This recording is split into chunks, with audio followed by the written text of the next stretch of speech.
Bimbel Smart, your smart solution. Oke, di sini kita akan bahas tentang fluida statis ya. Apa itu fluida? Kalian harus tahu dulu ya. Fluida itu adalah zat yang dapat mengalir. Jadi fluida itu tidak selalu zat cair ya. Fluida itu bisa berupa gas atau cairan. Oke.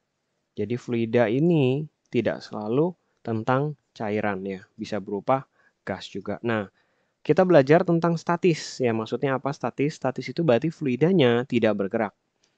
Oke, nah prinsip dalam fluida statis ini penting karena banyak penerapannya dalam kehidupan sehari-hari ya. Salah satu tokoh yang sangat terkenal yaitu Archimedes. Dia yang menemukan hukum Archimedes tentang benda terapung dan tenggelam ya. Nanti kita akan bahas juga di sana. Oke, sebelum masuk tentang hukum-hukum fluida, kalian harus tahu tentang tekanan ya, karena fluida ini berhubungan dengan tekanan. Yang pertama tekanan zat padat. Apa tekanan zat padat ya? Tekanan zat padat dinyatakan sebagai F dibagi dengan A ya, di mana F itu gaya, lalu A-nya luas penampang. Nah, luas penampang ini bisa berupa lingkaran atau misalkan persegi panjang ya, tergantung nanti diketahui misalkan di dalam soal-soal yang kalian akan hadapi ya. Nah, harus juga tahu bahwa tekanan udara luar ya, P0 ya, dinyatakan dengan P0 yaitu 1 atm atau 1,01 kali 10⁵ Pascal. Kadang dibuletin cuma 10⁵ Pascal ya. Setara juga dengan 76 cm Hg atau 760 mm Hg ya. Hg itu raksa. Ya, ini pada barometer biasanya ya diisi dengan raksa, ketinggiannya 76 cm itu setara dengan 1 atm. Lalu ada istilah tentang tekanan mutlak. Adalah tekanannya yang tadi misalkan tekanan zat padat ditambah dengan P0 ya, ditambah tekanan udara luar.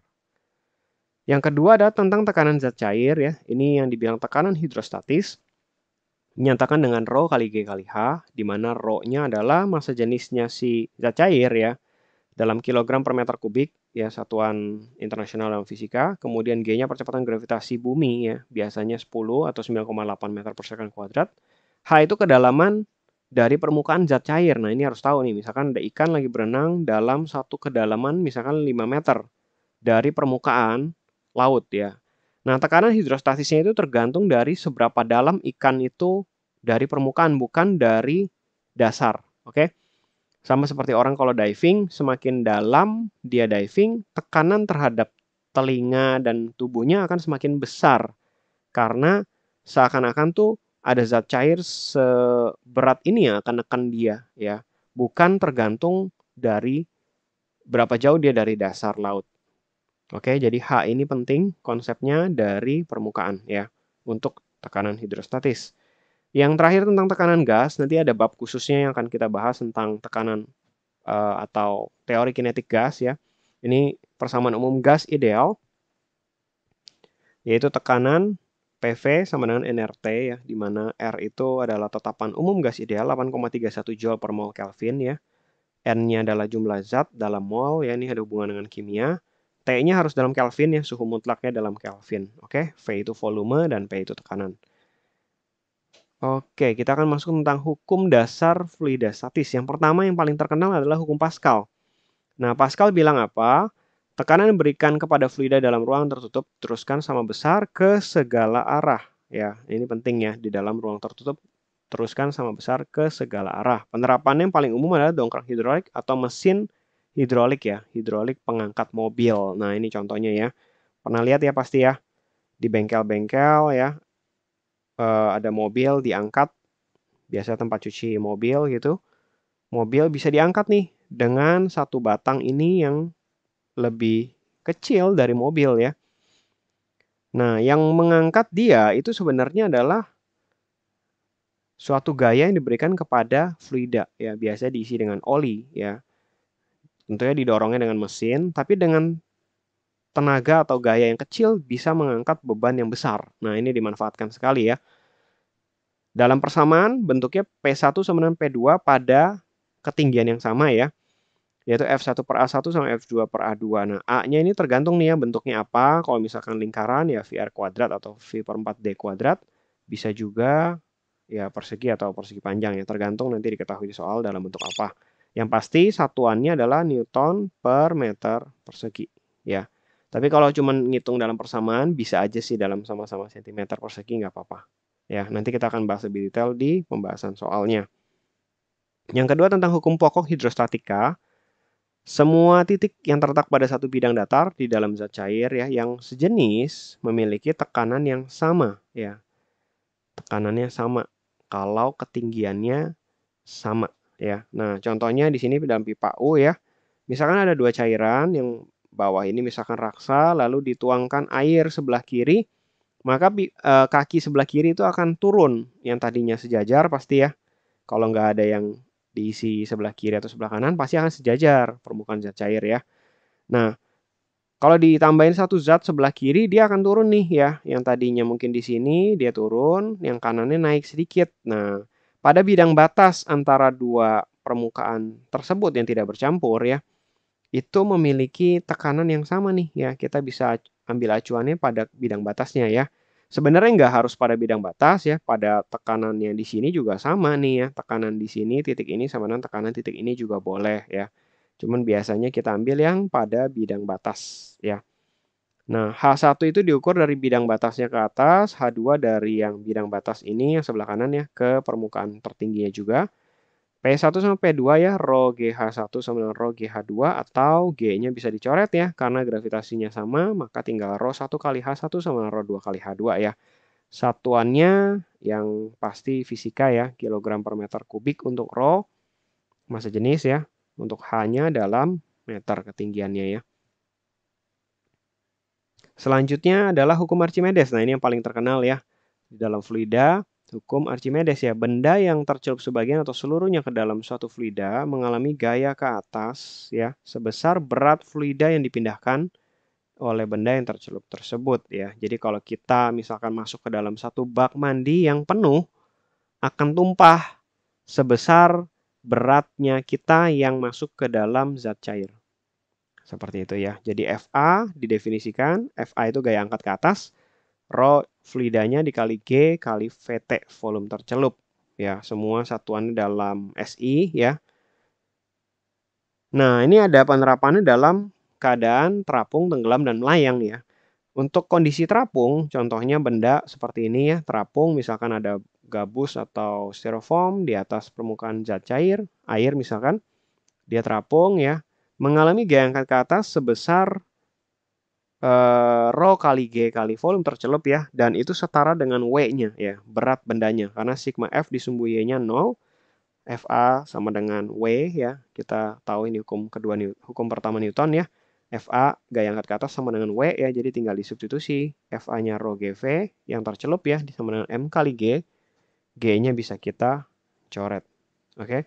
W itu M kali G ya, ini berat benda di udara kita sebutnya ya, karena W itu tidak berubah, mau di zat cair atau di mana, W benda tetap sebenarnya ya. Lalu VT-nya adalah volume benda di dalam fluida yang satuannya adalah meter kubik ya. Biasanya kondisi terapung ini terjadi karena massa jenisnya benda, ya, rho-nya benda lebih kecil daripada massa jenisnya si fluida atau zat cairnya. Ya, itu bendanya terapung. Lalu yang kedua melayang. Nah, peristiwa melayang ini bendanya persis di tengah-tengah ya. Tercelup semua tapi dia tidak bersentuhan dengan dasar dan tidak nempel di atas atau tidak muncul di permukaan ya. Jadi sigma F sumbu Y-nya 0, FA sama dengan W ya. Rho kali G kali VT sama dengan M kali G. Jadi sama persis kayak yang tadi ya. Cuman bedanya adalah volume tercelupnya sama dengan volume benda. Karena bendanya tercelup semua ya. Yang terakhir tenggelam. Nah, tenggelam ini agak sedikit beda karena dia menyentuh dasar dari permukaannya wadah ya. Itu ada gaya normal yang bekerja dari dinding wadah bagian bawah ya ke bendanya ya. Jadi normal tambah FA sama dengan W ya. Ini sama sih. Tercelup semua ya. Jadi rho kali G kali volume tercelupnya adalah volume benda ya ditambah normal sama dengan massa kali gravitasi. Nah, massa benda biasanya nggak dikasih tahu. Kalau massa benda nggak dikasih tahu, kita ganti dari rho benda dikali volume benda. Ya, ini dari rumusnya massa jenis sama dengan massa per volume aja ya. Tinggal kali silang. Oke? Nah, ada istilah berat semu di dalam zat cair ya atau di dalam fluida. Itu maksudnya apa? Jadi ada benda sengaja ditimbang di dalam zat cair. Caranya adalah kita pakai neraca pegas yang ada angkanya misalkan ya, yang manual ini.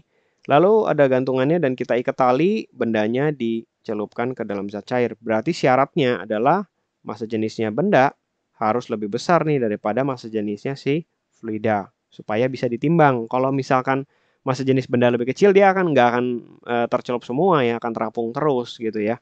Jadi kalian cari massa jenis benda yang lebih besar pada fluida supaya bisa ditimbang di dalam zat cair. Nah, pada kondisi melayang ya, sebenarnya melayang ya, dipaksa melayang, ini ada tegangan tali di atasnya ya. Nah, tegangan tali tambah Fa ini sama dengan W ya, yang ke atas sama dengan yang ke bawah. Nah, T-nya inilah yang dibilang berat semu ya, atau berat benda di dalam zat cair ya. Ini adalah T-nya. Oke. Nah, Fa-nya rho kali G kali volume tercelupnya sama dengan volume benda ya. Vt-nya sama dengan volume benda. Oke, jelas sampai sini? Nah, ini tadi saya kurang ya. Yang melayang ini massa jenis bendanya sama dengan massa jenisnya si fluida. Kalau tenggelam pasti massa jenis benda lebih besar ya daripada massa jenis fluida. Makanya bendanya tenggelam. Seperti itu ya. Ini semua kondisinya diam ya. Berarti sigma F sumbu Y-nya sama dengan 0. Nah, selanjutnya ada tegangan permukaan dalam zat cair ya. Jadi zat cair ini bisa menghasilkan tegangan ya permukaannya. Ya, karena dia punya kecenderungan untuk meregang ya, sehingga permukaannya ini seperti ditutupi oleh suatu lapisan elastis. Ya, contohnya adalah pisau atau jarum ya, pisau silet yang ringan itu bisa terapung di permukaan air ya, walaupun massa jenisnya lebih besar ya kan. Pisau jarum itu kan dari besi ya, lebih besar massa jenisnya daripada massa jenis zat cair, tapi bisa terapung ya karena ada gaya atau tegangan permukaan zat cair. Lalu nyamuk dapat hinggap di atas permukaan zat cair nih, contohnya ya. Ada serangga tertentu lah, bukan cuma nyamuk, bisa hinggap di atas permukaan zat cair, salah satunya karena ada tegangan di permukaan zat cair. Kemudian juga, nah ini tetesan air yang jatuh ke atas kaca itu bisa berbentuk bola gitu ya. Salah satunya juga karena ada tegangan permukaannya. Nah, tegangan permukaan ini didefinisikan sebagai gaya dibagi dengan panjangnya ya, F per D, ya lambangnya adalah gamma. Nah, untuk seutas kawat lurus ya dengan panjang L, D-nya ini didefinisikan sebagai 2 kali panjangnya ya. Seperti dia kelilingnya gitu ya. Ini kan ada tipis sekali gitu ya, kayak jarum, atas L, bawah L gitu ya.